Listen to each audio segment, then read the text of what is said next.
Depensa ng Lakers at Gabe Vincent yan ang ating pag-uusapan. Shot here. Final seconds. Bryant for the win. Bang! May good news naman sa Los Angeles Lakers.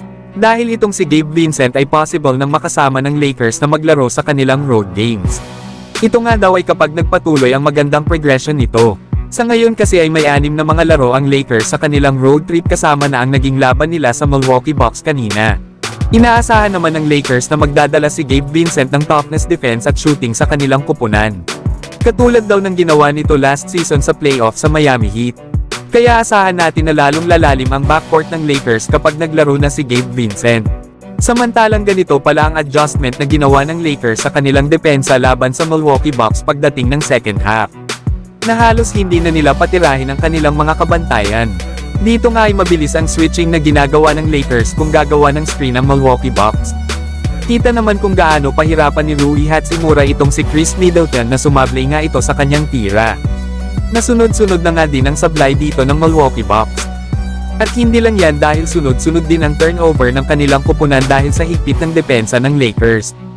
Na halos lahat nga ng tira ng Milwaukee Bucks ay talagang contested shot ng Lakers kaya nahirapan silang makashoot sa mga ito. Ang nakaka-impress pa sa Lakers ay itong sila D'Angelo Russell at Austin Reeves. Na bagamat hindi sila katangkaran ay kaya nilang mapigilan itong si Chris Middleton at minsan pa nga ay sila ang nakakakuha ng mga rebounds. Nagrabe talaga ang depensa ng Lakers at walang easy shot silang ibinibigay dito sa Milwaukee Bucks. Lalo na itong si Anthony Davis na hindi pumayag na makuha ni Damian Lillard ang game-winning shot nito. At talagang tapal ang inabot nito kay Anthony Davis.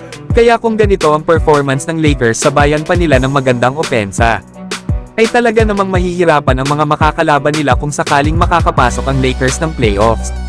Pero kayo mga idol, ano ang masasabi nyo sa matinding depensa na ginawa ng Lakers laban sa Milwaukee Bucks?